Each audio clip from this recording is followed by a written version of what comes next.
She kissed her boss beneath the gold letters of her husband's name, and the whole room was only 30 feet away from applauding him. Nathan Whitaker saw it on a security monitor no bigger than a framed photograph, tucked inside the control room behind the ballroom of the Langford Hotel in downtown Chicago. On the screen, the image was silent, tinted blue by the camera feed, but nothing about it felt distant. Claire stood near the velvet curtain backstage, one hand resting lightly on Ethan Caldwell's sleeve, her diamond bracelet catching the light each time she moved. Ethan leaned in with the relaxed confidence of a man who believed the night belonged to him. Behind them, in polished gold letters mounted against a wall of white roses, were the words "A Night Honoring Nathan Whitaker." Nathan did not move. He did not ask the technician to zoom in. He did not say Claire's name. He simply stood there in his black tuxedo, one hand resting on the edge of the console, watching his wife step back from another man with a smile she had not given him in months. Outside the control room, the gala breathed like a living thing. Glasses chimed. A jazz trio played something soft and expensive. 200 guests filled the ballroom in dark suits, silk dresses, pearl earrings, and careful laughter. The hospital board had flown in from New York. Donors had come from Lake Forest, Winnetka, and the Gold Coast. Camera crews waited near the stage because Nathan Whitaker, the quiet founder of Whitaker Events and the largest private donor to the Children's Wing renovation, was supposed to give the speech of the evening. It was meant to be the kind of night people remembered for generosity. Claire had made sure it would become something else. On the monitor, Ethan adjusted his cufflinks and said something that made Claire lower her eyes, not in shame, but in amusement. Nathan could not hear the words, but he knew the shape of her smile. He had seen it years ago across a crowded restaurant in Boston, when she was 26 and still looked at him as if love were not a transaction. He had seen it the morning they signed the papers for their first house, when she stood barefoot on the hardwood floor and promised him that success would never change them. Now that same smile belonged to a man who had walked into Nathan's event as if he had already won. The technician beside him shifted uneasily. "Mr. Whitaker," he said, his voice barely above a whisper, "do you want me to switch feeds?" Nathan's eyes stayed on the screen. Claire smoothed the front of her evening gown, checked her reflection in the black glass of a nearby display case, and turned toward the ballroom entrance. In a few seconds, she would walk back into the crowd. In a few seconds, she would stand beside Nathan under chandeliers and pretend to be the elegant wife everyone admired. Nathan finally looked away from the monitor. His face had gone still, not empty, not broken, just quiet in a way that made the small room feel colder. He reached into the inside pocket of his jacket and touched the folded note cards for his speech, the ones Claire had helped him revise that morning over coffee she barely drank. Then he glanced once more at the screen, where Ethan lingered beneath Nathan's name, smiling to himself. "No," Nathan said softly. "Save everything." By the time Nathan returned to the ballroom, Claire had already become the woman everyone thought they knew. She stood beneath the crystal chandeliers with her hand resting gently on the arm of a retired judge from Evanston, laughing at the exact volume polite society preferred, soft enough to seem graceful, clear enough to be noticed. The same woman who had disappeared behind the velvet curtain now moved through the crowd like a painting that had learned how to breathe. Her pearl earrings caught the light each time she turned her head. Her smile opened and closed at the right moments. Her posture was perfect. If Nathan had not seen the monitor himself, he might have believed her performance for one more night. She saw him crossing the marble floor and lifted her glass slightly, as if nothing in the world had shifted. There was no panic in her eyes. No guilt touched her face. She stepped away from the judge, smoothed one invisible crease from Nathan's lapel, and leaned close enough for the nearest camera to catch the image of a devoted wife. "There you are," she said, warm and bright, as though she had been searching for him the whole time. Her voice had always been one of her finest weapons. It could make a lie sound like concern. Nathan looked at her hand against his jacket, at the thin wedding band still shining on her finger, and felt something inside him go strangely quiet. Not numb, not weak, quiet, the way a lake becomes still before the first winter freeze. A photographer called their names. Claire turned instantly, her shoulder brushing Nathan's, her smile widening for the flash. The camera light burst wide across their faces. To anyone watching, they looked flawless, the successful husband, the elegant wife, The couple donors loved to praise because they made marriage look like a brand. Claire tilted her face toward his and placed a careful kiss near his cheek, close enough to sell tenderness, far enough to keep from touching him with honesty. "My wonderful husband," she said to the reporter beside them, slipping the phrase into the air like a ribbon. "He has worked so hard for tonight." The reporter smiled, already writing the sentence in her head. Nathan gave the smallest nod. His left hand remained at his side. He did not reach for Claire's waist. He did not play his part with the same ease. Across the room, Ethan Caldwell stood near the sponsor table, speaking with two board members and pretending not to watch. His navy tuxedo fit too well, his smile lasted too long, and every few seconds his gaze flicked toward Claire with the confidence of a man enjoying a private joke in a public room. Nathan noticed everything. The half-filled champagne glass Claire had left untouched. The way she angled her body so cameras caught her beside him, but her eyes drifted elsewhere. The way Ethan lifted his drink, just slightly, when Nathan finally looked over. It was not a toast. It was a signal, a small, polished insult wrapped in manners. Claire squeezed Nathan's arm. "You should mingle before the speech," she said, still smiling for the room. "Everyone is waiting to hear from you." He looked down at her fingers, pale and smooth against the black sleeve of his jacket. This was the hand that once held his in a small courthouse when they could not afford a proper wedding reception. This was the hand that signed thank you cards to donors and anniversary notes she no longer met. For a moment, the music seemed to thin out around him, leaving only the clink of silverware and the soft hum of people who had no idea they were standing inside the final hour of a marriage. Nathan gently removed her hand from his arm. Not roughly, not dramatically, just enough to make her notice. Claire's smile did not fall, but it tightened at the corners. "Are you all right?" she asked, her eyes finally searching his face. Nathan looked past her, toward the stage where his name glowed above a row of white roses, and then toward the side hallway where the control room waited with its saved evidence. When he answered, his voice was calm enough to sound kind. "Perfectly," he said. "I just want a night to be remembered exactly as it happened." Ethan Caldwell made his first mistake at the sponsor table, beneath a tower of white orchids and a silver sign engraved with Nathan's company name. He waited until the photographers moved closer, until two hospital board members and a city councilman drifted into the same circle, and then he stepped forward with a glass of sparkling water raised just high enough to look friendly. Everything about him was polished for public rooms. His navy tuxedo had been tailored within an inch of arrogance. His hair was silver at the temples in the way men like him paid barbers to maintain.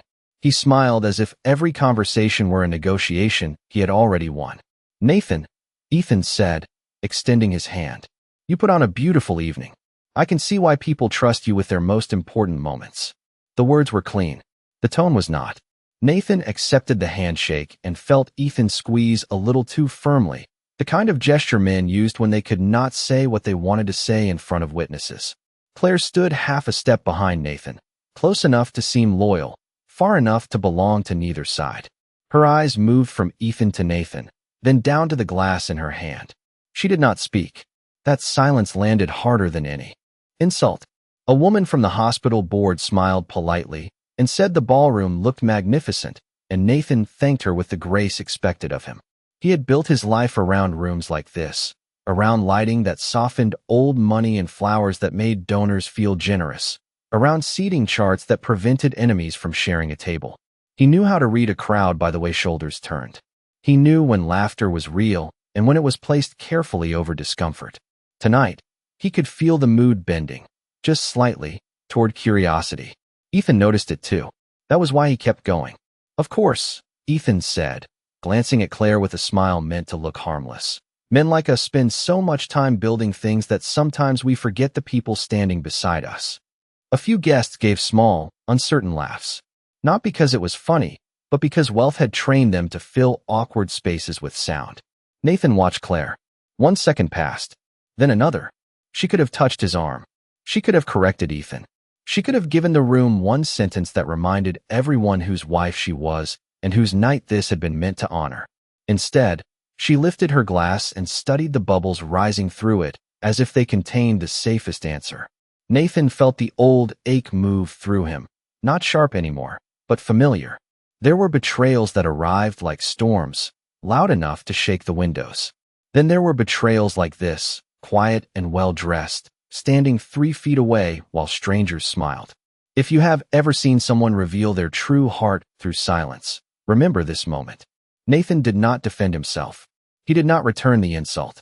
He only looked at Ethan with the calm attention of a man taking inventory before closing a business. Across the ballroom, the jazz trio shifted into a slower song. Waiters moved between tables with plates of roasted salmon and herb potatoes. The chandeliers shimmered above them as if the room had not changed at all. But Claire felt it. Nathan saw the smallest sign, her thumb rubbing once against the base of her wedding ring. Ethan leaned closer, pleased with himself, and lowered his voice just enough to make the next line feel private while still allowing the circle to hear. You are a generous man, Nathan. I hope generosity is not the only thing you are known for after tonight. The city councilman looked away. One board member pretended to check her phone. Claire's face remained composed, but the color in her cheeks faded beneath her makeup. Nathan smiled then, not warmly, not cruelly, just enough to make Ethan's expression flicker. Reputations are interesting things, Nathan said. They usually survive praise. It is the truth that tests them. No one laughed this time. Ethan lowered his glass a fraction. Claire finally looked up. For the first time all evening, she seemed unsure of the script. Nathan reached into his jacket, touched the edge of the note cards in one pocket and the heavier envelope in the other, then turned toward the stage where the microphone waited under a clean white spotlight. The gala director near the curtain lifted 2 fingers, signaling that his speech would begin in 2 minutes. Ethan still thought the room was leaning toward him. Claire still thought Nathan was too controlled to ruin anything. Neither of them understood that his silence was not surrender. It was timing. Nathan did not walk straight to the microphone. With 2 minutes left before his speech, he turned away from the sponsor table and moved toward the side hallway, as if he were simply checking a final detail, the way a host always did before the room gave him its attention. No one stopped him. People trusted a calm man in a tuxedo carrying nothing but note cards. Claire watched him from beside the orchids, her smile still in place, but her eyes followed the line of his shoulders. Ethan stayed where he was, amused, already rehearsing the version of the night he would tell later, the one where Nathan Whitaker had stood silent while another man tested him in public. The hallway outside the ballroom was narrower and colder, lined with framed photographs of old Chicago galas and carpet so thick it swallowed footsteps.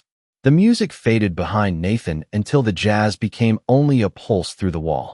At the end of the corridor, the control room door sat half open, spilling blue light onto the floor. Inside, for security monitors showed different pieces of the hotel.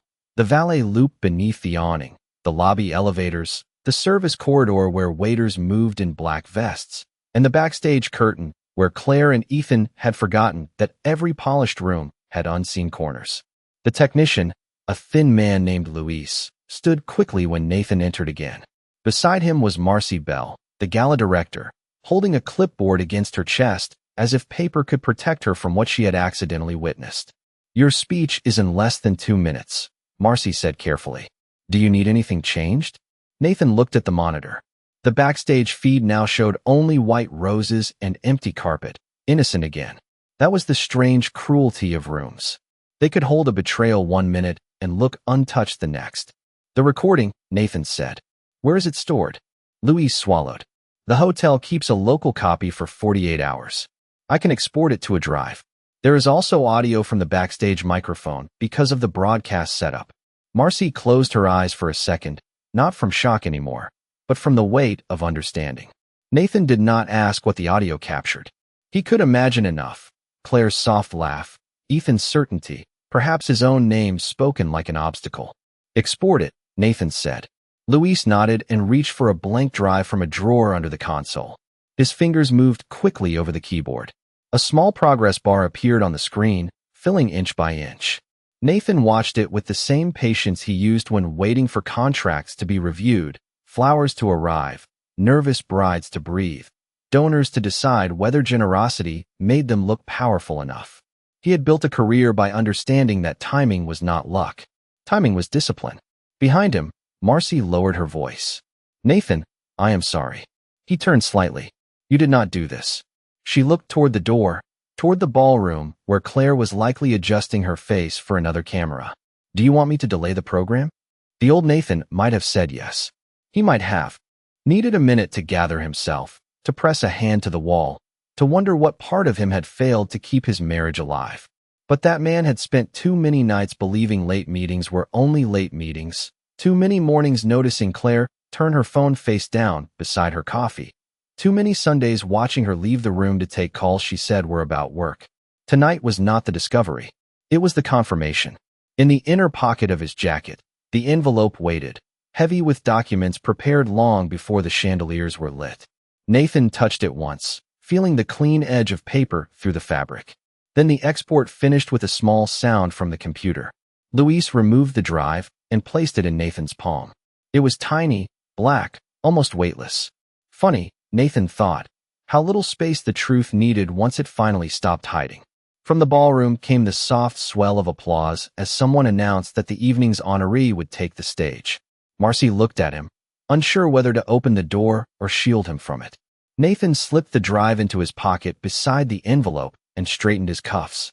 His reflection appeared in one dark monitor. White shirt, black bow tie, steady eyes. A man the room still believed it understood. No delay, he said. Let them wait only long enough to listen. The applause outside the control room sounded distant at first, like rain tapping against a window Nathan had already closed. Then the announcer's voice rolled through the ballroom speakers, polished and warm, thanking the sponsors, the hospital board, the families, the volunteers, and finally the man whose quiet generosity had helped make the renovation possible. Nathan stood in the blue glow of the monitors with the black drive in one pocket and the envelope in the other, but his mind was not on the stage yet. It moved backward 3 weeks, to a Thursday morning when the first real proof had arrived in a plain folder on his office desk. He had been alone then, high above Michigan Avenue, watching early traffic slide between the buildings while his coffee went cold. The folder had not shouted. It had not begged him to look away. It simply waited, beige and ordinary, beside a silver pen Claire had given him for their 10th anniversary. Inside were printed emails, hotel lobby photographs, expense records, and calendar entries that turned months of confusion into a clean, ugly pattern. Ethan Caldwell's name appeared again and again, threaded through dinners Claire had called client meetings, trips she had described as last-minute strategy retreats, phone calls that stretched past midnight, while Nathan sat downstairs pretending not to hear the softness in her voice. There had been no dramatic collapse when he read it. No shattered glass. No scene for anyone to remember. He had only removed his wedding ring, placed it on the desk for 1 full minute, and stared at the pale circle it left on his finger. Then he had put it back on, not because he still believed in the marriage, but because he understood something Claire had forgotten. Endings required patience too. That same afternoon, Nathan called Margaret Hale, the divorce attorney his business lawyer trusted most. Margaret was a woman in her late 50s with silver hair, calm eyes, and a voice that made panic feel unnecessary.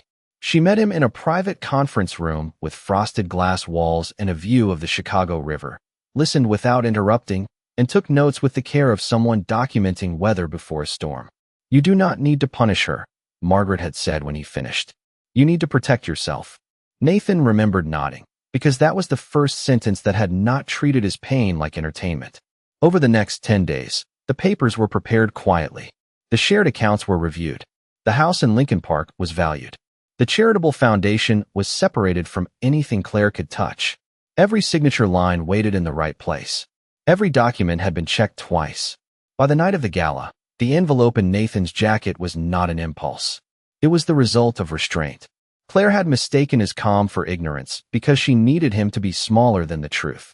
Ethan had mistaken his silence for weakness because men like Ethan believed a quiet man had no teeth. They were both wrong. Nathan stepped out of the control room and into the hallway just as the applause grew louder. Marcy walked a few feet behind him, careful not to speak. Guests at the nearest tables turned their heads as he appeared near the stage entrance, and the room settled into that expectant hush wealthy crowds knew how to create when cameras were pointed at them. Claire stood near the front table now, chin lifted, smile restored, the perfect wife waiting to be thanked. Ethan stood behind her, one hand in his pocket, looking pleased with the architecture of his own arrogance. Nathan climbed the 3 steps to the stage. Each step felt measured, final, almost merciful. Under the spotlight, the ballroom looked softer than it was. White roses, gold chairs, crystal glasses, faces lifted toward him with admiration they had not yet learned to question. He placed his note cards on the clear podium, then rested one palm over the pocket that held the envelope. For a moment, he looked at Claire. She gave him a small, encouraging smile, the kind she used when she believed she still controlled the story. Nathan smiled back, just enough for her to understand later that he had known everything before he said a word. Nathan adjusted the microphone with 2 fingers, and the small sound of metal against metal moved through the ballroom like a warning no one recognized yet. The applause softened, then disappeared. Waiters paused along the walls with trays balanced at shoulder height. The camera crews lifted their lenses. At the front table, Claire sat with her ankles crossed and her hands folded in her lap, looking every inch like a woman waiting to be praised. Ethan stood near the aisle, close enough to be seen by the board members, far enough to pretend he was only another guest. Nathan looked down at his note cards, but the speech Claire had helped polish that morning no longer belonged to him. It belonged to a man who still believed appearances could save a marriage. That man had left the room before Nathan ever stepped on stage. When I first agreed to host this evening, Nathan began, his voice calm and even, I thought we were here to celebrate generosity. But generosity, if it is not protected by integrity, becomes a door left open for the wrong people. A quiet shift passed through the room. It was small, a ripple of shoulders and glances, but Nathan saw it from the podium. He had spent too many years reading audiences not to notice when comfort began to loosen. Claire's smile stayed in place, yet her fingers tightened around the stem of her glass. Ethan's expression barely changed. He still believed this was only a moral introduction, the kind of polished language wealthy donors used before handing over money. That belief was useful. Nathan let it live for a few more seconds. On the far side of the stage, a narrow table had been prepared for the ceremonial signing after the speech. 2 leather folders rested there beneath a soft white spotlight. One folder carried the final sponsorship agreement between Whitaker Foundation and Caldwell Media Group, the contract Ethan had been chasing for 6 months. $10 million over 3 years for public outreach, donor campaigns, hospital media coverage, and national recognition. It was the kind of contract that did not simply make a company richer. It made a chief executive officer untouchable. Ethan had invited board members, investors, and reporters because he thought Nathan's signature would become his crown. Claire had helped him believe it. She had whispered introductions at dinners in River North. She had forwarded guest lists. She had told Ethan which donors preferred privacy and which ones liked to see their names engraved on plaques. She had not known Nathan had traced every movement weeks before the gala.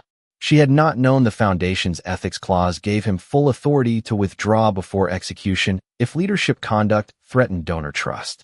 She had not known Margaret Hale had placed a single red tab inside the folder, marking the page that made Ethan's future depend entirely on Nathan's hand. Nathan turned one note card over, though he did not read it.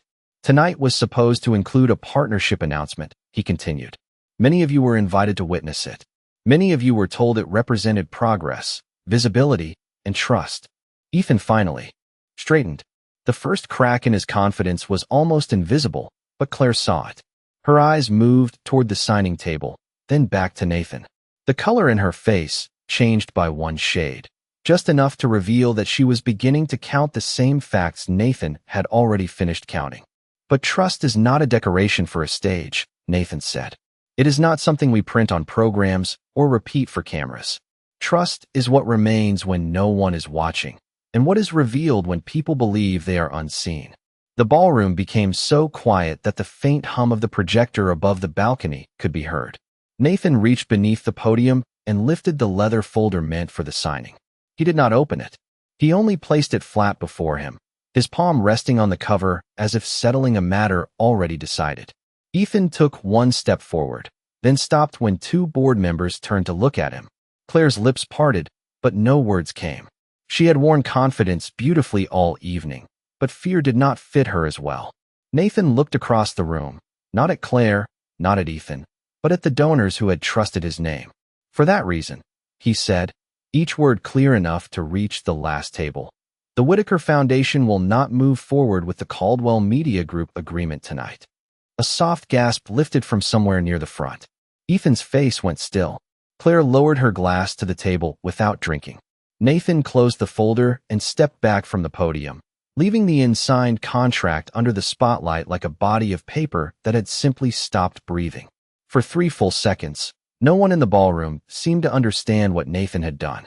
The unsigned folder remained beneath the spotlight, closed, clean, and final, while the cameras kept recording because trained people do not lower their equipment when a room begins to fracture. Then the whispers started at the back tables and moved forward like wine through dry leaves. $10 million had disappeared with one sentence. Not a rumor, not a delay, not a negotiation tactic, but a public withdrawal in front of donors, reporters, board members, and every investor. Ethan Caldwell had carefully seated near the stage. Ethan recovered first, or tried to. He stepped into the aisle with a smile that was too quick to be real. "Nathan," he said, lifting one hand as if they were still 2 reasonable men discussing a schedule mistake. "I am sure there has been some misunderstanding. This agreement has been reviewed for months." Nathan turned toward him from the podium. He did not look surprised. He did not look angry. He looked like a man who had expected the exact shape of this interruption. "It has," Nathan said. "Very carefully." The answer landed softly, but it changed Ethan's face. Claire stood from the front table before she seemed to realize she had moved. Her chair slid back over the carpet with a muted scrape, and several guests turned toward her. She placed one hand against the edge of the table, fingers spread beside her untouched glass, and for the first time that evening, her elegance appeared assembled rather than natural. "Nathan," she said, her voice gentle enough for the room but sharp enough for him, "maybe this is not the time." That was the sentence that told him everything. Not "are you hurt?" Not "what happened?" Not "please tell me the truth." Only "not the time." As if timing were the real betrayal. As if the problem was not what she had done, but where he had chosen to stop protecting her from it. Nathan looked at her for one quiet moment. The chandeliers turned the diamond at her throat into a bright, cold point of light. "You are right," he said. "This is not the time for private excuses. This is the time for public accountability, because public trust was used as currency." A woman from the hospital board lowered her eyes to the program in her lap. One of Ethan's investors leaned toward another and whispered something behind a folded hand. The jazz trio had stopped playing without being told, leaving the ballroom filled with the soft electrical hum of lights and projectors. Ethan's smile thinned. "You are making a serious accusation without context," he said. Nathan nodded once. "Context matters. That is why I have made sure it was preserved." The words moved through Claire before they moved through anyone else. Nathan saw it. The tiny break in her breathing. The way her hand rose toward her collarbone and stopped halfway. The way her eyes shifted toward the side hallway that led to the control room. She understood before Ethan did that the night had not been hidden. Ethan still clung to confidence because men like him often confuse charm with immunity. He gave a small laugh, meant for the audience. "Preserved? Nathan, this is a charity event, not a courtroom." "No," Nathan said. "But money donated for sick children deserves a cleaner room than this." No one moved. Even the waiters along the wall stood still with silver trays held close to their vests. Nathan lifted the black drive from his pocket and placed it beside the unsigned contract. He did not explain what was on it. He did not need to. The object was small enough to fit in his palm, yet it changed the gravity of the ballroom. Claire slowly sat back down, but she missed the chair by an inch and had to steady herself against the table before finding it. Ethan finally stopped smiling. Nathan looked at the audience, not with triumph, but with the composed sadness of a man who had brought proof only because trust had already been destroyed. "I will not turn this foundation into a ladder for people who mistake access for character," he said. "The children this hospital serves deserve better. The donors in this room deserve better. And tonight, I finally decided that I do too." The silence after that sentence was different. It was no longer confusion. It was recognition. Claire stared at the drive as if it were heavier than stone. Ethan looked toward the exit, then toward his investors, searching for a friendly face and finding only people calculating distance. Nathan closed his note cards, untouched from beginning to end, and left them on the podium. He had not raised his voice once. He had not named the wound. He had only opened the door and let the truth stand where everyone could see its shadow. The large screen behind Nathan had been prepared to show photographs of children smiling in the newly renovated hospital wing, then donor names, then the formal logo of Caldwell Media Group after the signing. Instead, the screen stayed dark for one long breath, while Marcy stood near the control booth with one hand against her headset and the other trembling over the switchboard. Nathan did not turn around. He did not need to watch the screen to know what was coming. He had chosen carefully, not the backstage recording, not the private humiliation. He would not turn his marriage into a spectacle for strangers to consume over dessert. The truth he wanted exposed was colder, cleaner, and far more damaging. The first image appeared in white letters against a black background, an email from Ethan Caldwell to his chief strategy officer, dated 6 weeks earlier. The ballroom read it in silence. Claire has access to Whitaker that no one else does. Keep her close until the foundation agreement is signed. After that, we can manage the personal fallout. Claire stared at the screen as if the words had been written in a language she could understand only 1 second too late. Her lips parted, but no sound came out. Ethan moved before anyone else did, stepping into the aisle with his hand lifted toward the screen. "That is private correspondence," he said, and the mistake was immediate. He did not say it was false. He only confirmed it had existed. The investors near him turned their faces away as if his voice had become something unsafe to be near. Nathan remained at the podium, one hand resting beside the black drive, his face still enough to make the room lean in. The next email appeared. "Claire believes the marriage is already weak. Use that. She can open doors at the gala that Nathan's office will not." The words hung above the roses, above the champagne glasses, above Claire's shining hair and perfect makeup, turning her from a woman who thought she had chosen power into a woman who had been measured like a business expense. Her hand moved to the back of her chair. The diamond bracelet on her wrist slipped lower, loose and bright, suddenly looking less like elegance and more like proof of how easily beautiful things could be used to distract from rot. Ethan's face changed again. Not guilt. Calculation. He looked toward Claire as if trying to tell her with his eyes to stay calm, to stay useful, to remain the version of herself that could still protect him. But Claire was no longer looking at him with admiration. She was looking at him the way Nathan had looked at the security monitor, quietly, completely, with the last illusion draining out. "Claire," Ethan said, lowering his voice though the microphone caught enough of it for the front tables to hear. "Do not overreact." That did what the emails had not. It made her blink. Once. Slowly. As if the woman who had walked into the ballroom pretending to own the night had just awakened in the middle of it with no ground beneath her.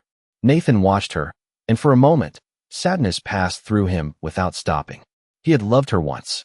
He had known the sound of her laugh in a kitchen at midnight, known the way she cried during old movies and hated cold coffee, and kept birthday cards in a blue box under their bed.